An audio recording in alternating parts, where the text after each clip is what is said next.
esta tercera parte intentaremos decir qué hay de nuevo en materia de prescripción. ¿Qué podríamos decir? En general, los plazos son más breves, en general, porque vamos a ver que hay un placito que se ha hecho más largo, ¿sí? ¿Y por qué se hizo más largo? Se hizo más largo porque, como ustedes saben, la responsabilidad contractual y la extracontractual ahora se unieron.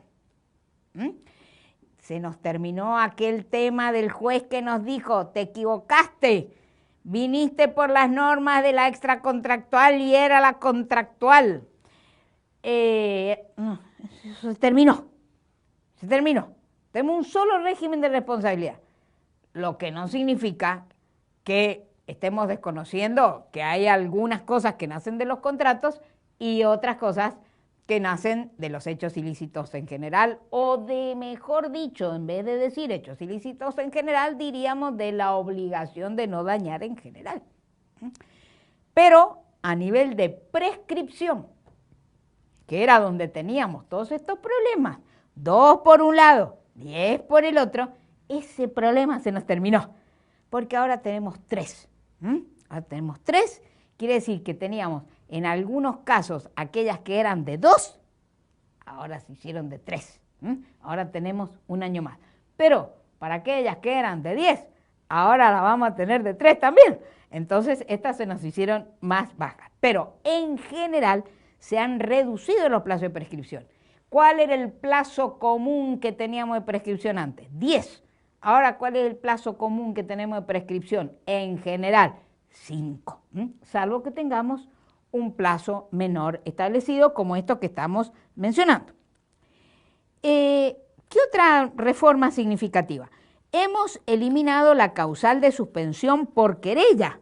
¿Se acuerdan que esa causal de suspensión por querella, que no estaba en el Código Civil originario de Vélez, que hemos incorporado después, había generado dificultades? ¿Por qué? Porque algunos códigos procesales penales tenían querella, otros códigos procesales penales no tenían querella. Entonces habían causales de suspensión que existían en algunas provincias y en otras provincias que no existían. Entonces, este código elimina la querella como causal de suspensión de prescripción. Se agrega en el artículo 2543, cuando antes el código nos decía que queda suspendida entre cónyuges, ahora queda suspendida entre cónyuges, pero también entre convivientes durante la unión convivencial. Se agrega en el 2543, inciso D, entre las causales también de suspensión, cuando se habla de la persona jurídica, dice entre la persona jurídica y sus administradores o personas que desempeñen la función de fiscalización durante el ejercicio de sus cargos, ¿sí? Entonces, estas transformaciones que tenemos en materia de suspensión son muy importantes, hay que tenerlas en cuenta. Enseguida vamos a hablar también del derecho transitorio para ver cómo rigen estas causales antes o después del 1 de agosto. Pero acuérdense que estas son las reformas más importantes en materia de curso de la prescripción. También hemos dejado más aclarada la oportunidad procesal para plantear la prescripción, porque como ustedes recordarán, el texto anterior había dado lugar a muchas discrepancias. Entonces vamos a leer cómo dice ahora el texto para que no nos equivoquemos en el momento en el que podemos, diríamos que tenemos la carga de oponer la excepción de prescripción. ¿Qué dice el artículo 2553?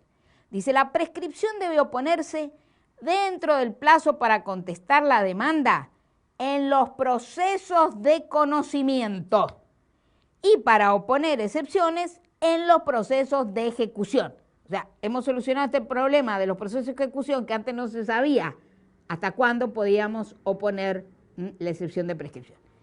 Después dice el artículo, los terceros interesados que comparecen al juicio vencidos los términos aplicables a las partes deben hacerlo en su primera presentación. O sea que este artículo 2553 intenta solucionar los problemas que tenía el viejo texto. En primer lugar, no se sabía hasta cuándo verdaderamente podían oponer la excepción de prescripción las partes, porque decía, al contestar la demanda o en su primera presentación. Y si esa primera presentación era posterior a la contestación de la demanda, entonces de este artículo ahora surge con claridad lo que decía la doctrina mayoritaria, lo que decía la jurisprudencia mayoritaria. Señores, las partes hasta contestar la demanda. Y si el juicio es ejecutivo, eso no lo decía ante el artículo y ahora lo dice claramente, como decíamos recién, hasta el momento de poner excepciones. Eso es para las partes. Ahora, los terceros interesados, para esos es para los que rige la primera presentación. Para esos. Si la primera presentación de la parte es anterior a la contestación de la demanda, no importa. Puede oponerlo al momento de la contestación de la demanda. Es decir, ahora no tenemos esta confusión que antes teníamos. Distinguimos partes y terceros. Partes, hasta contestar la demanda o poner excepciones. Terceros, primera presentación. ¿Cuándo es esa primera presentación? Antes, posterior, no importa. A la primera presentación, el tercero tiene que oponer, el tercero interesado en la excepción de prescripción, tendrá que oponer esa excepción. Muy bien. ¿Qué pasa con las prescripciones anteriores y las posteriores? Este problema de derecho transitorio. Bueno, nosotros acá también tenemos un artículo expreso para resolver este tema. Es decir, no necesitamos ir a las discusiones del 7, no, tenemos un artículo expreso. Y ese artículo expreso ahora lo tenemos colocado entre las normas generales de prescripción. De modo que no vamos a dudar, como dudábamos antes, si era una norma transitoria que regía para los plazos anteriores al Código Civil, pero no para los problemas que se generaron desde 1871 en adelante, o para cualquier ley. Esto lo tenemos aquí metodológicamente ubicado entre las normas de prescripción y lo vamos a poder aplicar siempre, salvo, obviamente, que la ley que estamos mirando, que no sea el Código Civil y Comercial, una ley posterior, dijese algo diferente, porque una ley especial podría estar diciendo una manera diferente de computar los plazos de prescripción. Pero estamos aquí para explicar el Código Civil y Comercial. Entonces, ¿qué es lo que dice el Código Civil y Comercial respecto de estos plazos que nos venían desde antes? Entonces, el 2537 fija una regla general que la vamos a leer. Dice lo siguiente. Los plazos de prescripción en curso al momento de entrada en vigencia de una nueva ley. Fíjense que no dice al momento de entrada en vigencia de este código, sino al momento de entrada de una nueva ley. O sea, como regla la estamos fijando una norma que pueda regir siempre, salvo que al legislador posterior se le ocurra otra cosa como acabo de mencionar. Entonces, los plazos de prescripción en curso al momento de entrada en vigencia de una nueva ley se rigen por la ley anterior. Tenía un accidente de tránsito que fue antes del 1 de agosto del año 2015. Fue, por ejemplo, en septiembre del 2014. Ahí fue el accidente de tránsito. Ahí se murió el peatón. Pues ese plazo estaba corriendo. Cuando entró en vigencia este nuevo Código Civil. Entonces, ¿cuál es la regla? Acá el código me dice que los plazos de prescripción en curso al momento de entrar en vigencia una nueva ley se rigen por la ley anterior. Está claro, ¿no es cierto? O sea, los plazos que ya estaban corriendo se van a regir por el viejo régimen. Esa es la regla. Ahora viene la primera excepción. Sin embargo, si por esa ley se requiere mayor tiempo que el que fijan las nuevas, quedan cumplidos una vez que transcurra el tiempo designado por las nuevas, pero contado desde el día de su vigencia. Entonces, la regla, insistimos, todo plazo que venía corriendo se rige por la ley anterior. Pero sí, el nuevo código me fija un plazo más cortito que el que fijaba la anterior, que sería lo que me está pasando a mí en general con la responsabilidad contractual. que dijimos antes eran 10 y ahora van a ser 3. Entonces, si es más cortito, como el caso que estoy poniendo, va a regir la nueva 3, pero no la voy a contar desde que empezó a correr. Voy a empezar a contar desde el 1 de agosto del 2015 cuando entró en vigencia. ¿Por qué? Porque aquel que había dejado pasar 6, 7 años estaba confiado en que todavía le quedaban 3.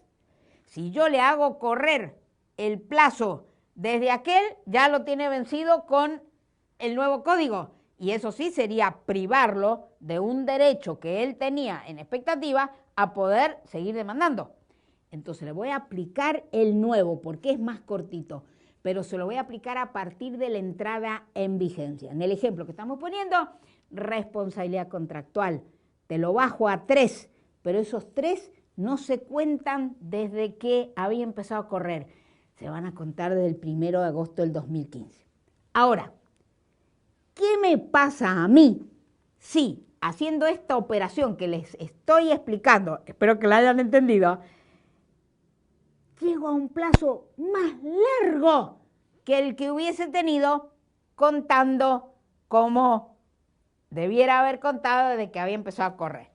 Ejemplo, estoy en el 9º año de esa responsabilidad contractual que había empezado a correr antes. Si yo le aplico el nuevo plazo de 3 años a partir de la entrada en vigencia, me voy a ir a un plazo de 12.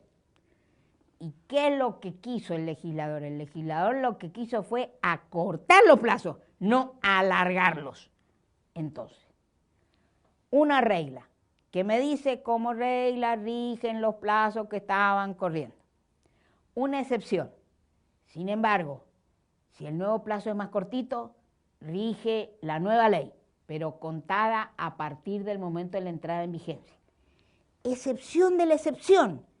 Si, contado así, me voy a un plazo más largo, entonces lo que hago es irme a la regla, seguir aplicando esa regla, es decir, va a seguir corriendo ese plazo y se va a vencer a los 10 años, no a los 12. A ver, voy a leer el artículo, a ver si me han entendido lo que quiero decir. Dice, los plazos de prescripción en curso al momento de entrar en vigencia una nueva ley se rigen por la ley anterior. Aquel accidente de tránsito estaba corriendo, esa rige. Sin embargo, si por esa ley se requiriese mayor tiempo que el que fijan las nuevas, queda cumplido una vez que transcurra el tiempo designado por las nuevas leyes, contado del día en vigencia de su ley. Excepto que el plazo fijado por la ley antigua finalice antes que el plazo contado a partir de la vigencia de la nueva ley, en cuyo caso se mantiene el de la ley anterior. ¿Por qué le hemos agregado esta parte? Porque esto no estaba en el 4059. O sea, este artículo 2537 repite lo que decía Vélez en las normas transitorias. Lo que pasa que no tenía esta última parte, excepto que el plazo fijado por la ley antigua finalice antes que el nuevo plazo contado a partir de la vigencia de la nueva ley. Y como no tenía ese plazo, no tenía esa parte, llegó a la Corte de la Nación hace muchos años un caso de la Corte de la Provincia de Buenos Aires. ¿Qué había dicho la Provincia de Buenos Aires en aquel viejo caso? Dice, mire, tengo que aplicarle la nueva. ¿Se acuerdan que antes la prescripción, 30 años, 20 años, después hemos reducido? Muy bien. Entonces, dijo la Corte, ya sé que aplicando la nueva me voy a un plazo más largo que el que hubiese tenido si aplicaba la vieja. ¿Pero qué quiere? El código es lo que dice y le aplico lo que el código dice. Cuando llegó a la Corte de la Nación, era un caso de usucapión, de prescripción adquisitiva. Entonces, cuando llegó a la Corte de la Nación, ¿qué le dijo la Corte de la Nación a la Corte de la Provincia de Buenos Aires? Le dijo, sí, eso es lo que dice, pero hay que saber leer lo que dicen los artículos. Y si lo que se quiso fue reducir los plazos de prescripción, usted no puede estar aplicando una norma que lo que hace es alargar un plazo de prescripción. Porque Rouvier, y vuelve a Rouvier.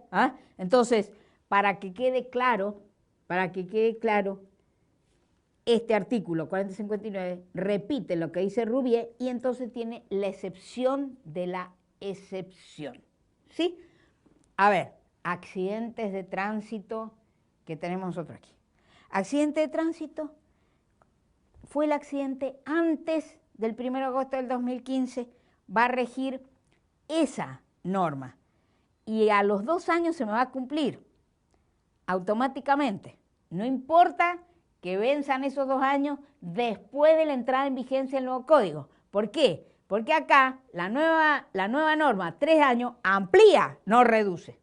O sea, que si el accidente de tránsito a mí se me produjo antes del 1 de agosto del 2015, atenti, demanda antes de los 2 años del accidente. Tengo que interponerla. Esa es la regla que tengo aquí. Todo lo demás es para los plazos más cortos de la nueva ley, que son los casos más frecuentes. Tenía yo esta acción que me estaba corriendo por responsabilidad contractual. Habían pasado 3 años de esa responsabilidad contractual. Ahora tengo 5 años. Entonces le voy a aplicar la nueva norma porque es más corta. Pero contada el 1 de agosto, 5 años, más los 3 que me habían pasado, 8. ¿Puedo aplicarlo? Sí, perfectamente. Ahora, si me habían pasado 8 antes y ahora voy a aplicar los 5, 8 más 5, 13. No, entonces sigo con la ley vieja. ¿Se entendió? Creo, espero que se haya entendido. Muy bien. Acá me están haciendo con el dedo para arriba. Quiere decir que se ha entendido. Bueno, entonces, ¿qué se me ha preguntado? ¿Qué se me ha preguntado sobre este tema? Sobre el tema de la prescripción. Primera pregunta. Dice, los plazos de prescripción de las obligaciones fiscales provinciales y nacionales dejan de estar establecidos en la ley nacional, como era en el Código de Vélez, y pasan a estar regidos por los códigos fiscales. Bueno, ¿qué tengo que decir acá? Estos son de los artículos donde puso mano, vaya a saber quién. No salió así el artículo de la comisión, ¿sí? Pero el problema de los créditos fiscales ha sido siempre un problema que agobia, podríamos decirlo así, a los gobiernos provinciales. Y los agobia sencillamente porque no tienen bien organizado el sistema. Porque cuando yo era jueza de la Corte de la provincia de Mendoza, sostuve alguna vez que el plazo de 5 años que preveía el Código Civil en su momento era más que suficiente para una provincia o para un municipio que tiene perfectamente organizado su sistema de cobranza. El ciudadano no tiene por qué estar sometido a plazos muy largos. Este era el criterio que tenía la Corte de la Nación. La Corte de la Nación sostenía que los plazos de prescripción, aun de los créditos fiscales, se rigen por el Código Civil y no por la legislación local. Entre las reformas que provocaron los administrativistas en este Código Civil, porque pusieron mucha mano los administrativistas en este Código Civil, desde la supresión de la responsabilidad del Estado a otras normas, entre las normas que tocaron, que como digo, yo digo los administrativistas porque les imputo a ellos esta cláusula, pero es una suposición mía nada más, y por favor tómenlo así como una suposición mía, agregaron que el artículo 2532 dice, en ausencia de disposiciones específicas, las normas de este capítulo son aplicables a la prescripción adquisitiva y liberatoria. Las legislaciones locales podrán regular esta última, o sea, la prescripción liberatoria, en cuanto al plazo de los tributos. Esto, ¿qué podríamos decir respecto a esta norma? Esta norma es el legislador que se subleva contra la jurisprudencia de la Corte. Sabemos que la jurisprudencia de la Corte no era unánime. Por ejemplo, el Tribunal de la Ciudad, el Tribunal de la Cava, con muy buenas argumentaciones, por cierto, del doctor Casas, a quien adherían sus distinguidos colegas del tribunal sostenían que la cava podía tener plazo de prescripción diferentes, porque es la tesis que yo califico de administrativista. Esa tesis administrativista es la que está volcada ahora aquí en el código, ¿sí? Cuando nuestra Corte sostuvo que regían los plazos previstos en el Código Civil, no teníamos una norma que admitiese que las provincias podían establecer plazo de prescripción. No teníamos en el Código. Ahora está. Ahora está. Entonces, la discusión que nos queda por ver es si esa norma que está es inconstitucional o no. ¿Sí? Mientras no se la declare inconstitucional, a la pregunta que se me está haciendo, y sí, ahora parece que el Código Civil autoriza a las provincias a dictar plazo de prescripción respecto a los tributos. Esa mano, no quiere decir negra, esa mano también apareció, sí, en el artículo 2560, que lamentablemente quedó mal redactado, porque dice, plazo genérico, el plazo de prescripción es de 5 años, que es lo que hemos estado comentando antes, excepto que esté previsto uno diferente en la legislación local. No, excepto que esté previsto uno diferente en este código, porque sabemos que tenemos plazos diferentes, pero siempre esta obsesión de los créditos del tributo, y veamos que el 2560 no dice los tributos locales, pero no hay otra manera de entenderla que en consonancia con el artículo 2532 que les acabo de mencionar. Y otra pregunta que se me ha formulado para poder concluir con este encuentro que he tenido con ustedes, aunque sea por vía informática, es ¿qué norma se aplica a la prescripción de los honorarios de los abogados, ya sea que estén regulados o no? ¿Sí? Bueno, ustedes saben que en el viejo código había gran disputa sobre los plazos de prescripción de los honorarios, según estuviera regulado o no regulado, etc. En el Código Civil y Comercial no establece un plazo específico para el crédito por honorario. Por lo tanto, tenemos que decir que la regla es el plazo común de los 5 años. Lo que sí ha resuelto este Código Civil y Comercial, creemos que bien, ustedes podrán... ¿Qué le pasó? Cambio tarjeta y hacemos la última. ¿Lo de los honorarios? Sí. ¿Está bien? Esa última partecita. Ya estábamos justo llegando al final. Sí. Bueno, esto. Entonces, el último tema que nos quedaría por abordar en materia de prescripción es una pregunta que se nos ha formulado referida a cuál es el plazo de prescripción de los honorarios de los abogados, estén o no regulados, ¿sí? Bueno, decíamos que no tenemos un plazo específico para el crédito de honorarios. Y lo que se discutía antes era según estuviesen o no regulados, cuál era el plazo para uno, para otro, desde cuándo se computaban. Esto ahora lo resuelve el artículo 2558, que es el que resuelve a partir de cuándo se cuenta este plazo, que ahora va a ser de 5 años, porque no tenemos una norma específica. Entonces, distingue el artículo 2558, si ustedes después lo leen, según que la decisión judicial, en primer lugar, según que la decisión judicial fija un plazo para el pago de los honorarios.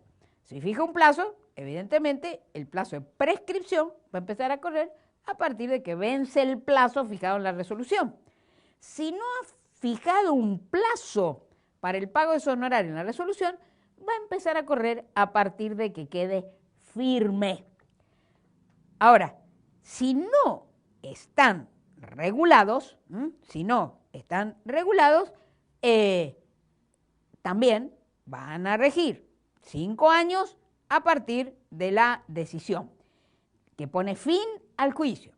Y esto es importante porque si el abogado se fue antes del juicio, que pasa muchas veces esto, si él se fue antes del juicio, el plazo de prescripción no le va a empezar a correr a él cuando él se fue, sino que le va a empezar a correr siempre desde que el juicio ha concluido.